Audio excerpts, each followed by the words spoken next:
Um, Good afternoon. So my name is Mohamed Bouabdallah, the director of Albertine and the Cultural Council of France in the US. It is my great pleasure to introduce this roundtable titled Literature and Democracy When Politics Shape Private Life. I will let our guests dwell into the subject, but just would like to remind a quote I have, which is, if you don't take care of politics, politics will take care of you. So it is my great honor, privilege, and happiness to welcome two dear friends today. First, Laure Adler. She is a writer, a journalist, an editor, a radio and TV producer. She was an advisor of François Mitterrand, and she was also an activist because she was kicked off her lycée, high school, in May '68. So thank you very much, Laure, for being with us since the beginning of the anniversary of the bookstore. And Alaa Al Aswany, who is a writer and a dentist, and I think it's very important, and is also, in a way, an activist, or he is an activist.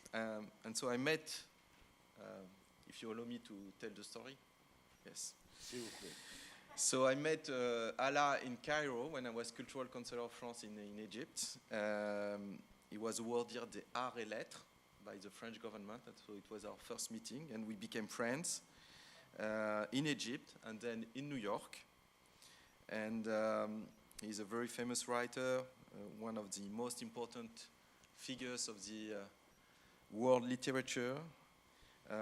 You may have read Yacoubian Building, Chicago, because you also lived in Chicago and you wrote a wonderful book from this experience. And you were one of the most important figure of the intellectual figure of the 2011 revolution in Egypt. And you had a lot of courage in your life. And you wrote a very beautiful book about the revolution in Egypt. So in French, it's J'ai couru vers le Nil. Very beautiful book that I recommend. And so I'm very happy that you are with us tonight. Thank you very much for the friendship. So I'm stopping here and enjoy the conversation. Thank you very much. Thank you very much.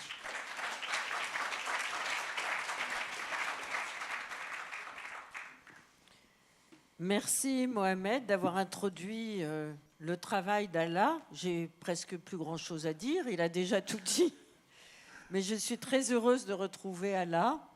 Cela fait quelques années que nous nous étions vus. C'était à un moment d'une publication d'un de tes livres. Des personnes ici ne savent pas que tu vis maintenant aux États-Unis parce que tu as été obligé de quitter ton propre pays à cause de problèmes politiques. Est-ce que ta vision de la littérature a changé avec ce déplacement géographique et intellectuel? So thank you, Mohamed, for introducing Alaa. I have nothing more, I don't have that much more to say, I guess. So I'm very happy we meet again. The last time was a few years ago for the publication of one of your books. Some people here don't know that you've had to leave your home country for political reasons and that you now live in the United States. So could you tell us if your vision of literature has changed with this displacement, both intellectual and geographical? Well, I was told to answer in English, right? So I obey the rules. Yeah. Okay. Well, thank you. Thank you. Laure is my friend, and she's a wonderful person and a wonderful activist for feminism. And we know each other we've known each other for a long time, and I'm happy that she has accepted l'immeuble Yacoubian. And I'm happy that she has accepted to be with me tonight.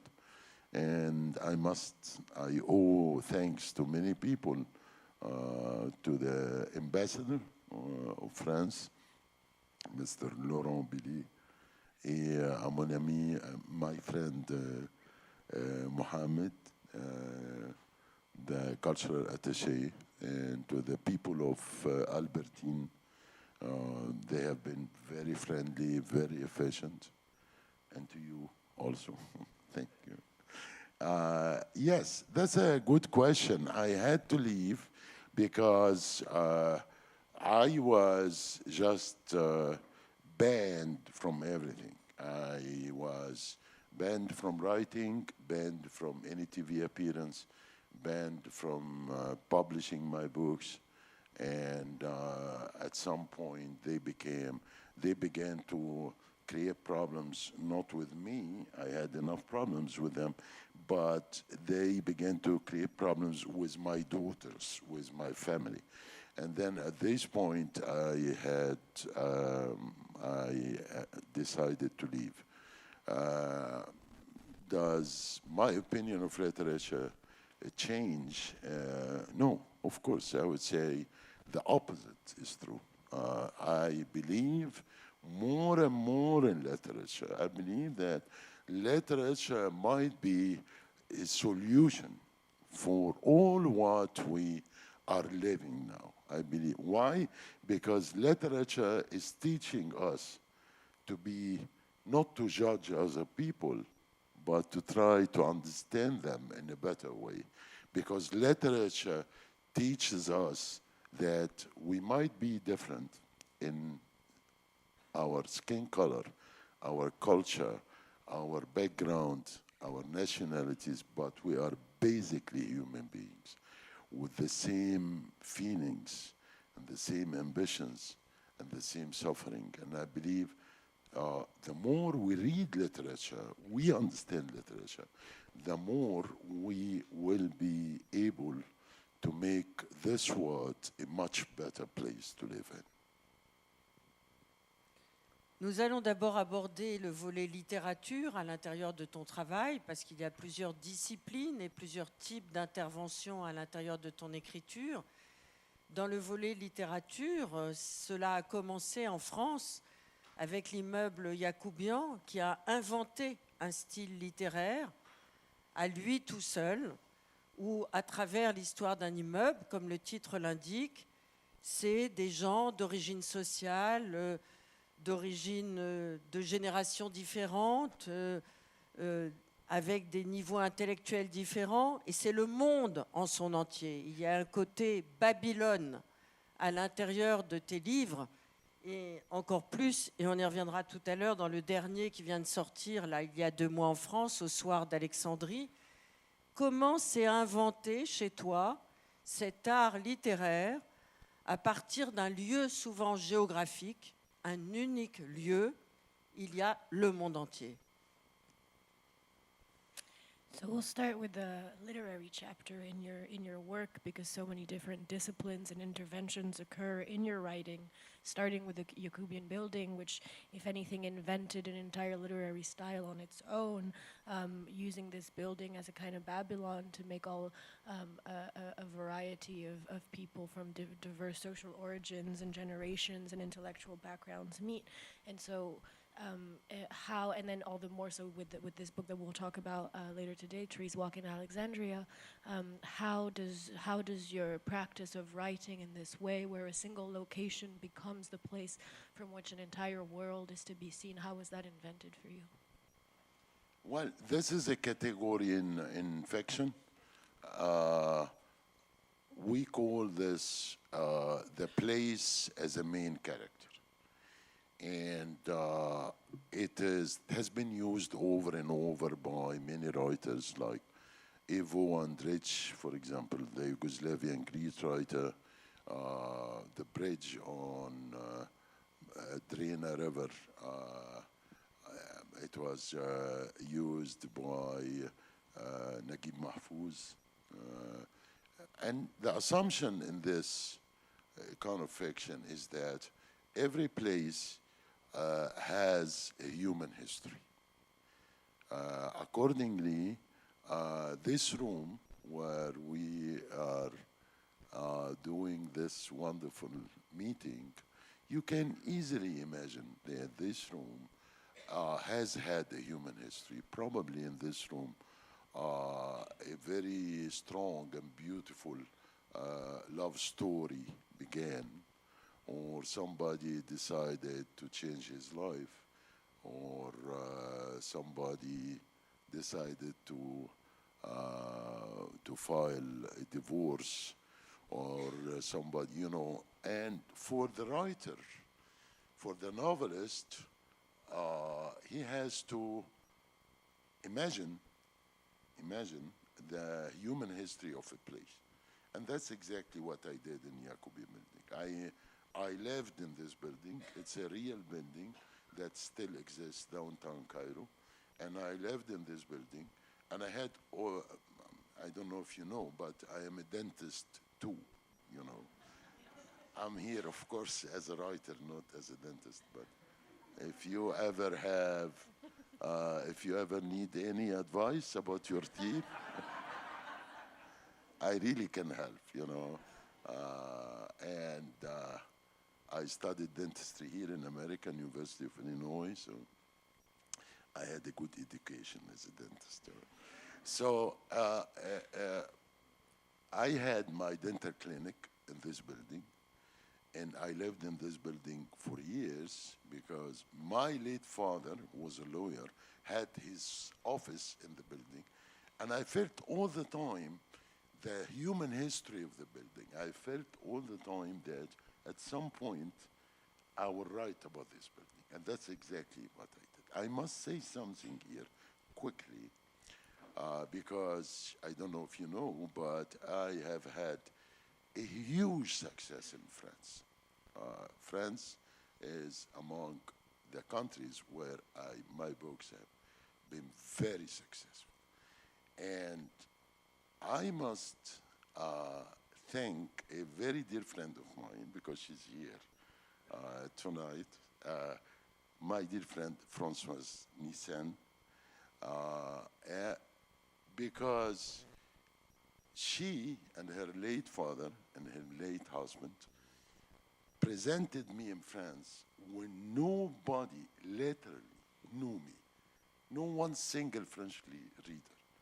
So I believe that my success in France, I have partners, and she is a very important partner. Thank you, folks.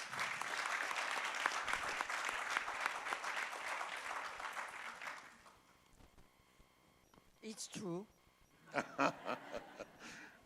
Mais c'est parce que tu étais à la fois dentiste et écrivain. Ça nous a intrigués, nous les Français. It's the reason why. I think so. Comment tu qualifierais l'universalisme? Est-ce que c'est une catégorie intellectuelle importante pour toi? How would you qualify universalism? Is it an important intellectual category for you? No, she said something about being a dentist. First, it's because you're a dentist that we were all intrigued. Well, that's, you know, people usually don't love their dentists, you know. They appreciate the dentist, but the dentistry is not that popular.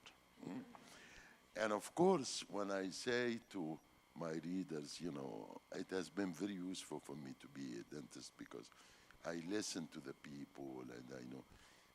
They have always one single question. How could you listen to the people while their mouth is open? And of course, here I must explain, I'm a different dentist, you know. People come to my clinic and we talk and we become friends. And every now and then, I take care of their teeth. So my place is a dental clinic, but not only a dental clinic. And I remember a female critic in Egypt that wrote a wonderful review about one of my books. And she said, "You stay practicing?" I said, "Yes." She said, "I have some problems." I said, "Yes, of course." I gave her an appointment. And she said, "Honestly, you know, I'm really scared." And I said, "Of course, one is scared in a dental clinic." And she said, "No, more." I said, "Why?" And she said, "Because you're such a good writer that I'm scared because while fixing my teeth, you might have an idea of a short story, and then you will destroy my mouth. And I said, I had to tell her that this will never be the case. What is universalism? It's literature. Literature is the language of humanity.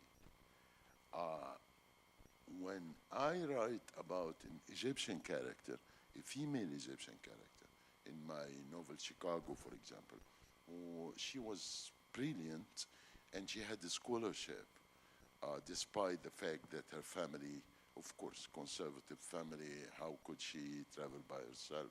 And she did.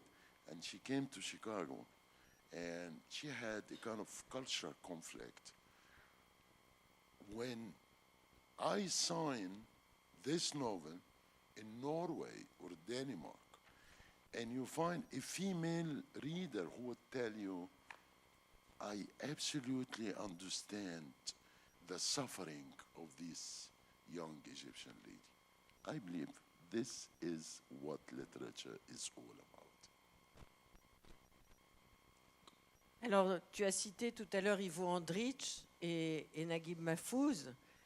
Et effectivement, les deux se conjuguent pour peut-être définir ta littérature. Les personnages, qui sont peut-être des échos de personnes existant réellement, ont ceci de particulier dans l'ensemble de tes romans, c'est qu'ils ne sont ni bons ni mauvais. Il n'y a aucun jugement moral. Ils ont tous leurs faiblesses, ils ont tous leurs forces. Cette composition psychologique est-elle importante à tes yeux pour définir ta qualité de romancier? L'absence de jugement? Absolument. Mais j'attends la traduction. So you cited Ivo Andrić and Naguib Mahfouz before, and it's true that we can conjugate both to try and describe your writing or your stem as an author. And so in your characters, which may very well be echoes of people you've met, have all this in particular, that they're neither good nor bad. They all have their weaknesses and all their strengths, but there's no moral judgment as to their temperament and character. Would you say this psychological composition is important to you and to your writing, the absence of judgment? Absolutely. And now we are face to face with one of the most important roles of literature. As I told you, literature doesn't, the assumption in literature that nobody is bad 100% or good 100%. And of course, the soap opera is always, for some reason, presenting two colors, black and white, people who are really nice, almost angels, and people who are really very bad. Literature goes deeper. And here I have an example, a very good example. One of the the greatest novelists of all time is Fyodor Dostoevsky. And Fyodor Dostoevsky was sent to Siberia in prison for 4 years for political reasons. And he lived with criminals. He was a political prisoner, but he lived with people who did horrible crimes. 4 years. And he wrote one of the classics. In English, it is called The House of the Dead. And in this wonderful novel, he presented the human aspect of the criminals, which absolutely is meeting the role of literature. And I remember a scene, and I think it should be, I teach creative writing, so I teach this scene.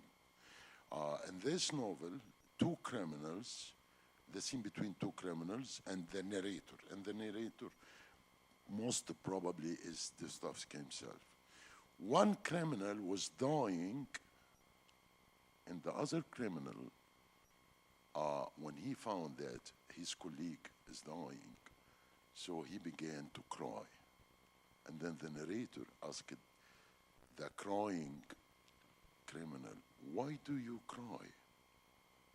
And here is the answer. I cry because he was talking about the dying one. He, had a mother to cry for him when he dies. I presented this. You will notice that the sentence is very strong. And if you try to find out the secret of strength, you will realize that what is very strong in this sentence is the word to, T-O-O. Because what does it mean to? It means we are criminals.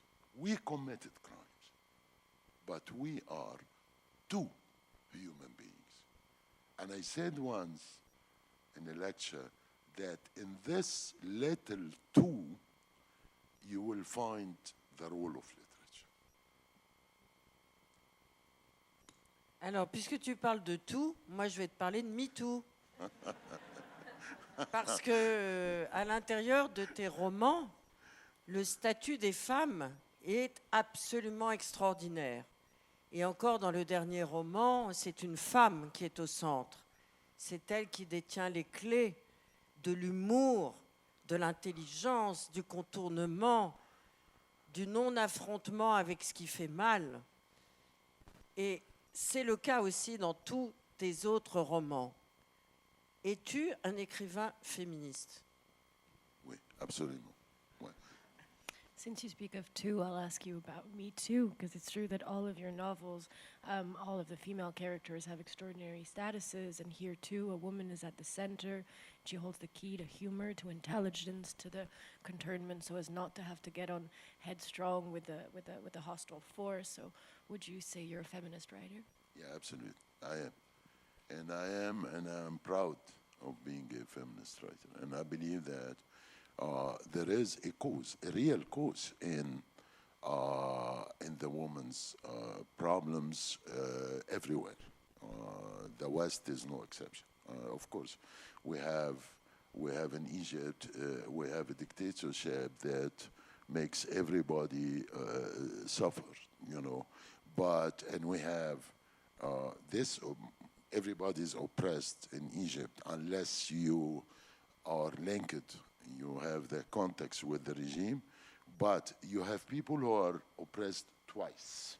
Once like anybody, and a special, you know, oppression. So you have the woman and you have the minorities, the Egyptian Christians. Accordingly, yes, of course, and thank you for noticing that I present the woman in a different way. I don't believe in this stereotype image about the woman who is really very weak and she needs the man, you know, and she cannot decide for herself. Not only I don't believe in that, and not only I believe that this is stereotype that has been promoted for decades and centuries, while it's absolutely not true, I would believe in the opposite, in the contrary. I believe that the woman is a very strong creature. And if we go to statistics in Egypt, for example, 1/3 of the poor families are sponsored by women. You have the single mother who's taking care of her kids, and the husband just disappeared. Every 3 women in Egypt, you have 1 who is sponsoring her family and not the husband. So I believe in that. And of course, when you write, you don't have these ideas in mind. You try to find a character. But of course, probably subconsciously, your characters will meet your image or your opinion about women. So I respect women. I really defend the rights, and I believe that's a great cause to defend. Au centre de cette galaxie de personnes, car ce ne sont pas des personnages, nous, lectrices et lecteurs, nous y croyons tellement, que ce ne sont plus des personnages, ce sont des gens réels que tu as peut-être côtoyés au début des années 60, période pendant laquelle se déroule ton dernier roman, Au soir d'Alexandrie. Il y a ce personnage extraordinaire qui s'appelle Chantal et qui s'intéresse à tout, c'est-à-dire aux choses très importantes, comme d'abord l'amour, le sexe, mais elle ne s'intéresse pas du tout à la politique. Elle refuse de s'intéresser à la politique. Pourquoi tu lui fais penser que la politique, ce n'est pas important, alors que tu penses le contraire? At the center of this galaxy of people, and people not characters, because as readers we become so involved with them that we really, really believe that these are people you might have met in the early 60s when this last book is set. There's this character Chantal, who is an incredible woman who's interested in everything, things important and less important. She cares about love, she cares about sex, but she doesn't care about politics. She refuses to care about politics. Why did you make her believe this and look in this direction when you don't believe the same yourself? Thank you for this question, because it will enable me to explain how it works in writing. I create the characters, and this takes really a lot of work. And then at some point, I believe the characters do exist. And when I believe that, then I will realize that I have a novel, and it's about time then I'm going to finish this novel. So I take my characters, I know everything about them, everything. And this is how you create a character, to imagine everything. You know, their habits, if they even smoke cigarettes, or what kind of cigarettes count, you know. So if you smoke, I know that most Americans do not smoke, but if you smoke Marlboro Red, you are a person, and if you smoke Gitan, you are another person, and if you smoke extra light Marlboro, you are a third person. Of course, everybody has to stop smoking, but this is not my talk. So at some point, I feel that they do exist. And I push them in a trip. And after 2 or 3 chapters, I lose control. They become independent. They decide for themselves. Accordingly, the fact that Chantal is not interested in politics, I did disagree with her. And I believe that she's such an intellectual person, and she cannot just ignore the political situation, but she did. And at some point, I try to convince my characters, right? But usually it doesn't work. Well, my characters are very stubborn. Accordingly, Chantal made very good things and made stupid things too, the bêtises, but she is herself. Alors, autre volet de ton travail d'écriture, il y a aussi l'arrière-fond politique. On parlait tout à l'heure de l'immeuble Yacoubian, l'arrière-fond politique, il est très précis, il est très rigoureux. Cela n'est pas une atmosphère, cela est un sujet à part entière qui se déploie à travers la création de tes personnages. Soir d'Alexandrie, idem. Cette période de Nasser, tu la décris extrêmement bien. Est-ce que tu te considères comme un écrivain historico-politique ou comme un écrivain de fiction? So another important part in your writing is the political backdrop of each one of your novels. In Yacoubian Building, we see that it is not an atmosphere, but a subject proper. It's precise and rigorous and gets displayed through the creation of your characters. In Trees Walking in Alexandria, just the same. You describe this period of Nasser's rule with such precision. Do you consider yourself a historical political writer or a fiction writer? Thank you for the question again. And I believe that, I'm published in Italy by Feltrinelli, which is a big publishing house that was founded by a great Italian intellectual, Gian Giacomo Feltrinelli. And Gian Giacomo Feltrinelli said, quote, I only know two kinds of novels, the dead novels and the living novels. And my job is to publish the living novels.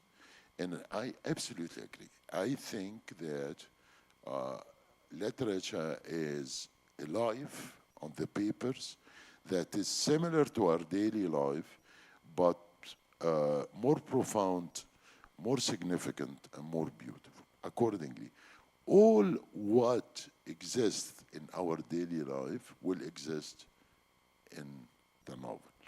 So I don't believe that there is, I might write in historical or social. I try to present a life on the papers, and it will include everything. En fait, tu es en train de nous dire qu'être écrivain, c'est être créateur d'un monde. Et à chaque fois que tu écris un livre, tu crées un autre monde. Un monde entier. Avec l'architecture, avec la météorologie, avec la psychologie, avec l'amour, avec la sexualité. À chaque fois, c'est un nouveau monde. So are you saying to us that the work of a writer is a work of world building, and that every book creates a new world, a whole world with its architecture, its weather currents, its psychology, its sexuality, a whole world every time? Yes, absolutely.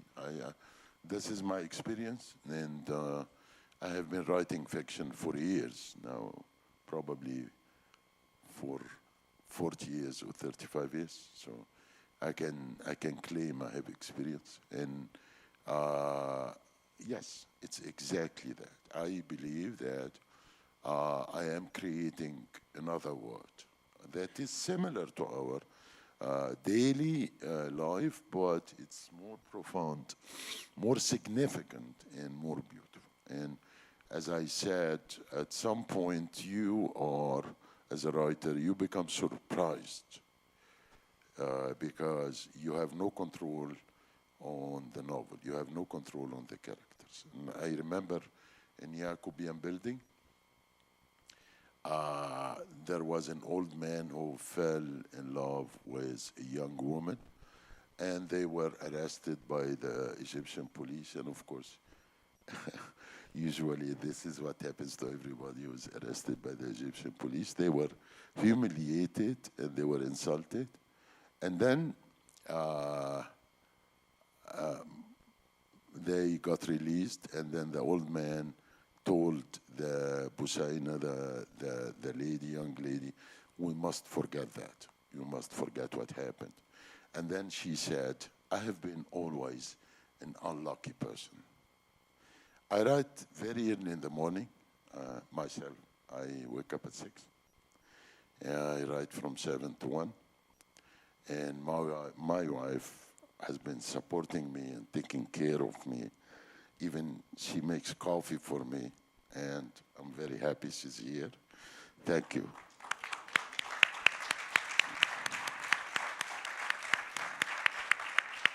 Thank you very much, Iman. And I kept thinking the whole day that this young lady has been really unlucky. And she has suffered without doing anything. And then I slept, and then in the morning I opened the computer. It was the computer by that time. And I realized that she and the old man got married overnight. And I was very happy, you know. And then I went out of my office. It was 6:45. And Iman was doing the coffee for me, thank you. And she said, what? Because I said, they got married. To that extent, at some point, it is no more your drama, it is no more your word. Even if you had created this word, it becomes independent. Dernière question avant de laisser la place aux questions du public. Troisième volet de ton œuvre, c'est les livres de théorie politique, de théorie sur l'extrémisme religieux, sur ce qui se passe dans le monde. Que penses-tu de la situation? Quelle situation? Celle que tu veux, celle qui t'intéresse, celle qui existe, pas celle que tu imagines. Last question before we open up to audience questions. The third important sort of part of your writing is the theoretical writing, the political theory, books on religious extremism. Can you speak to us a little bit of the situation? What situation? Whichever situation you want to speak to. Well, I would say what I believe.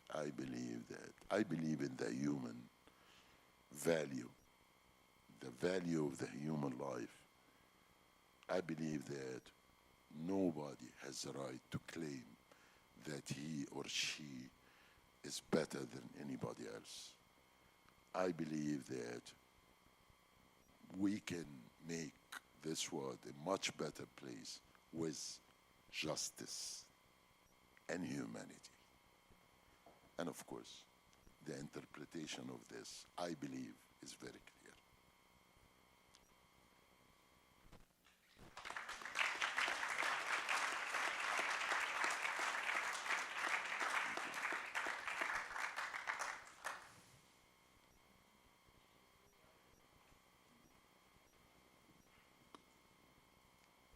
Qui veut poser des questions? C'est toujours la première question la plus difficile.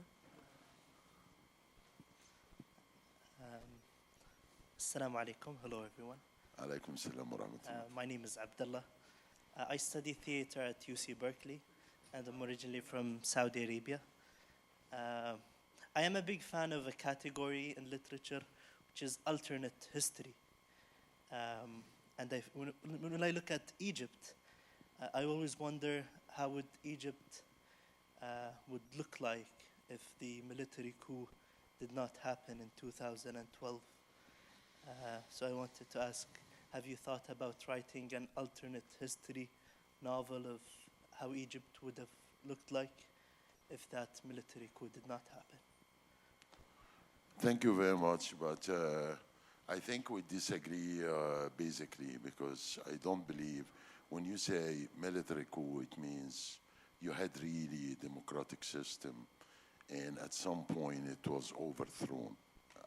In my opinion, that was not the case. The brothers, the Islamists, had an alliance with the army.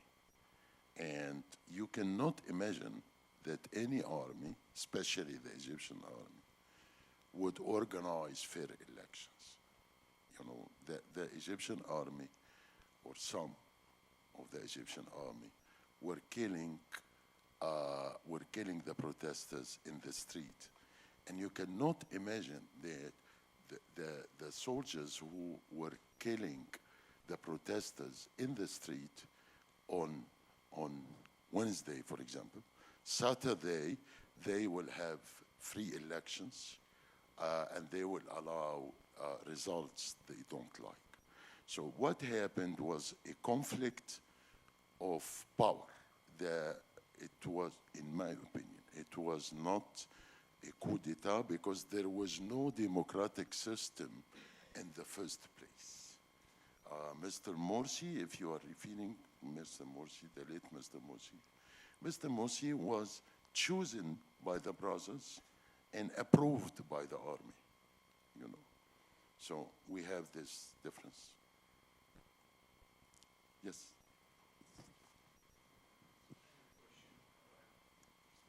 She will get you there. Thank you. I have a question about what comes in terms of literature you're working on now for the future. What's your next project? I know you don't talk much about it, but just give us an idea if you could. I don't talk at all. Not much, but anyway, for you, my dear friend, I will say a few words, right? I believe I'm always interested in the human experience. And the idea of sacrificing, and this happened in the Egyptian, at least in the Egyptian history many times, when somebody would stand for his or her principles and sacrifice for that, right? And then at some point she will feel or he will feel that the sacrifice was not appreciated by the people she was defending, you know. And we find a very good example in Egypt, unfortunately. You have the young revolutionaries who are either exiled or in prison, and many times you find the masses in Egypt against them. And I tried to figure out why. I describe this in my novel, The Automobile Club, and I believe that the revolution, and you find this even in my, the Yacoubian Building in French and the Republic of False Truth in English, the same note, that some people get adapted to the dictatorship, and they have their plans, and they have their words. So when the young revolutionaries try to change this, they are against them because they don't feel secure. They want to stay in what they know. We know that the dictator, you know, we know the oppression, we know he's rigging the elections, but we don't care. You know, I want to work and to raise my kids. But if you will overthrow the president, I will try to, they will come against you. And I found this, some of the most miserable aspects of the social change is that you are defending some people and you pay the price, and you find those people, those very people you are defending against you. So I am in this zone, yes. Thank you.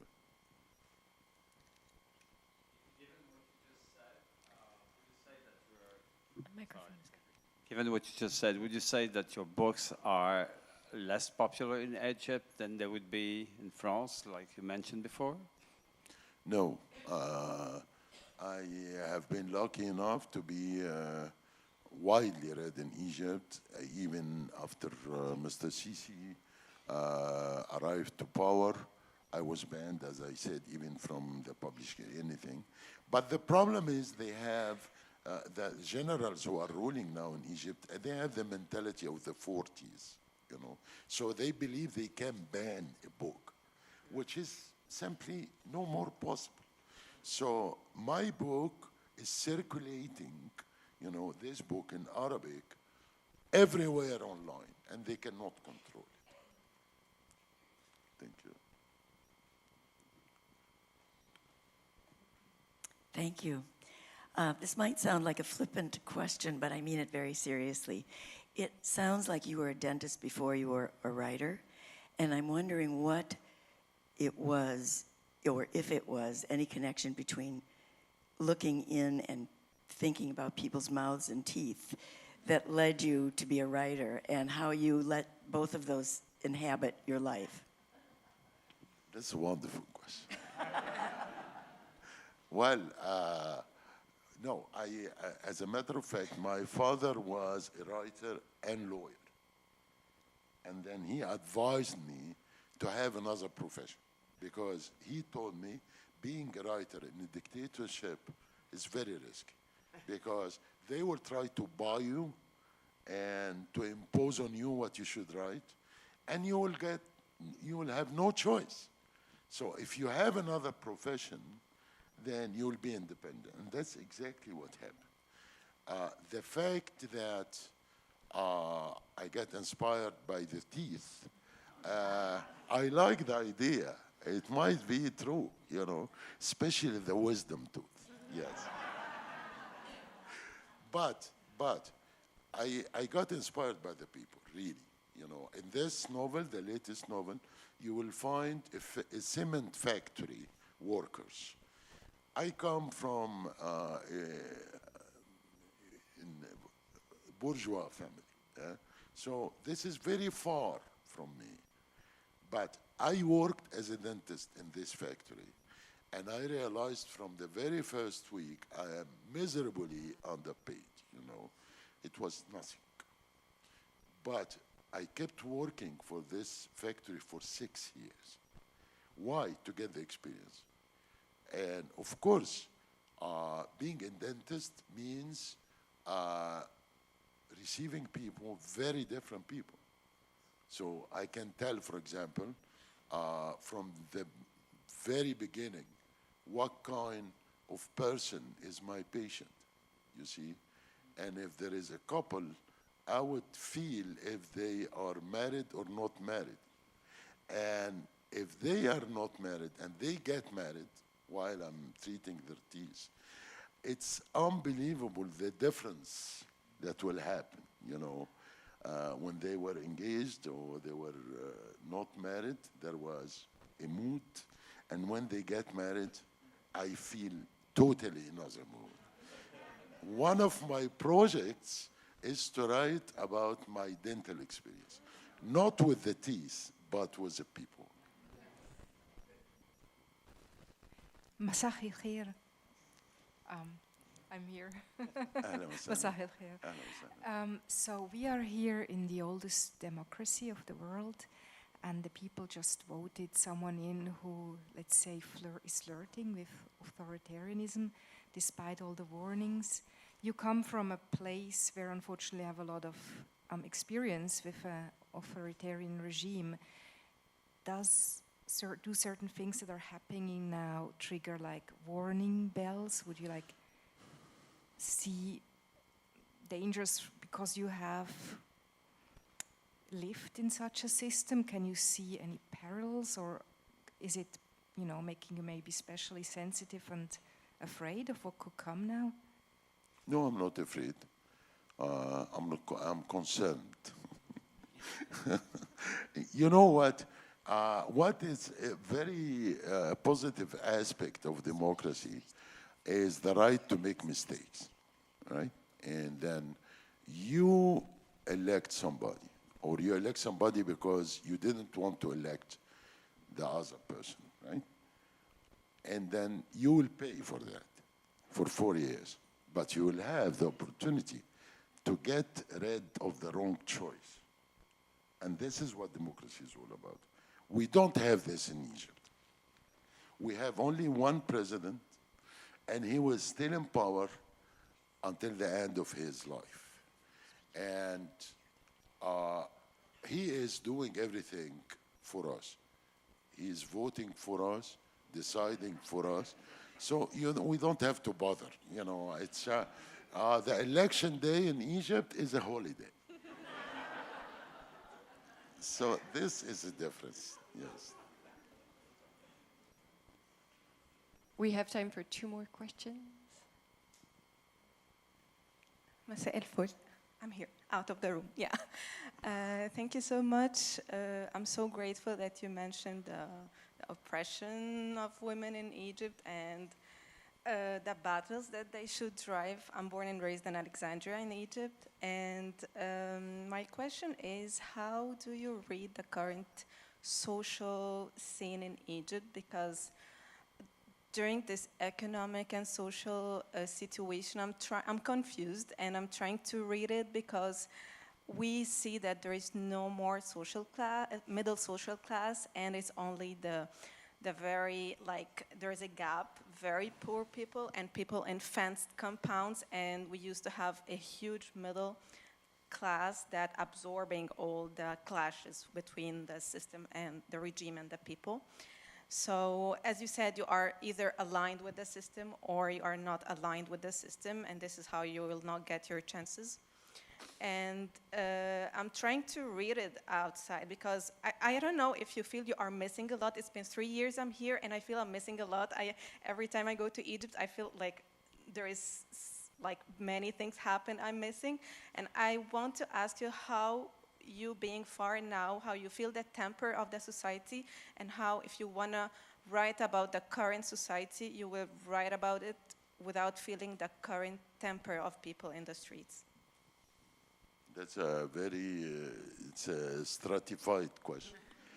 Yeah, number one, you know, when you are out of Egypt, it might be more useful for you as a fiction writer because you see the scene while you're not really literally involved in the scene. And this, I'm not the unique case. For example, if you remember that Gabriel Garcia Marquez left Colombia at the age of 20, Tayyip Saleh left Sudan in the age of 18, and many other writers, and they wrote all the time about their country. So I'm not worried about that. How do you see the scene? I have a book called The Dictatorship Syndrome. It's essays, and it's not fiction. And I try to understand the phenomena of dictatorship in the 20th century. And the book is available in English, French, and some other languages like Greek, Italian. But I must tell you that Mr. Sisi is a unique case. Mr. Sisi is somebody that it's very hard, I think that it's very hard to find a dictator like him because he's not only, he has all the, you know, the tools of dictatorship, but he speaks to God. He speaks to God. He said that. Huh? We all speak to God in a way, right? But he has some advantage that God speaks to him. And we don't have this advantage, of course. So he said, yes, and he said that God created him as a physician. It's true that he never studied medicine, but this is not important. He said that as soon as I see any problem, I analyze the problem and I see the solution. Of course, this is unique. You don't find, you know, you have dictators who are, you know, doing terrible things, but their self-image, the way they think about themselves, is not like that. We can, of course, see that the results and the situation in Egypt are not really very much supporting the assumption that God is supporting him. But inside this, we don't have to forget that there was, after the revolution, a kind of liberation, cultural liberation. You know, the 60% of Egyptians are under the age of 30. And this generation made the revolution. Accordingly, you had this liberation of thoughts and a new vision of life, and of course, the cause of the woman inside this. And that's why I'm optimistic, because the change made by the revolution has happened, and it is irreversible. And this is something that the current regime doesn't understand, that the revolution might not happen, but if it happens, it will continue. Okay. I guess I'm the last question. Dr. Alaa, thank you very much for an interesting talk. I guess my question is about the politics of publishing in general. We spoke a bit about the universalism of literature and the human experience. However, the publishing world divides writers. So you have, which has a lot of American and Eurocentrism. So you have writers who are part of world literature, which means that the core is the works by European or American authors, and the rest are lumped under the big category of world authors or world literature. I'd like to know what you think about this category and whether you think you can transcend it. Thank you. Thank you, Karim. I believe that the Arab literature hasn't been presented correctly in the West yet. And why? Because who decides to translate any Arabic text or novel? The translation is mainly in the hands of Orientalists. And of course, I'm not against them. But what's happening is that they have the control. They decide to translate this novel and not the other novel. And the problem here is that they care about the topic more than the art. So if you write a novel that is a miserable novel, null. But you talk about a cause that they want this cause, they are supporting, it will be translated. And even when they translate, they don't translate to the readers. They translate to the academic circles. So you have many writers who were translated and you never find the books. Why? Because the books are in the Oriental Studies departments and it's not available for the readers. If I may say that I have had the success, is that I have been introduced to the readers in 37 languages as a writer who happened to be Egyptian. I was not introduced in the folkloric scene. There is a folkloric scene. Is that you go to the book fair and then you buy your favorite writers and then you go to support the handicapped. Who are the handicapped? 10 or 15 Arab writers. Here, you don't care very much about the art. You try to support these people, you know. So I'm absolutely against this system. And I believe if you present to the Western readers one good writer is much more important than translating 12 writers in the academic department.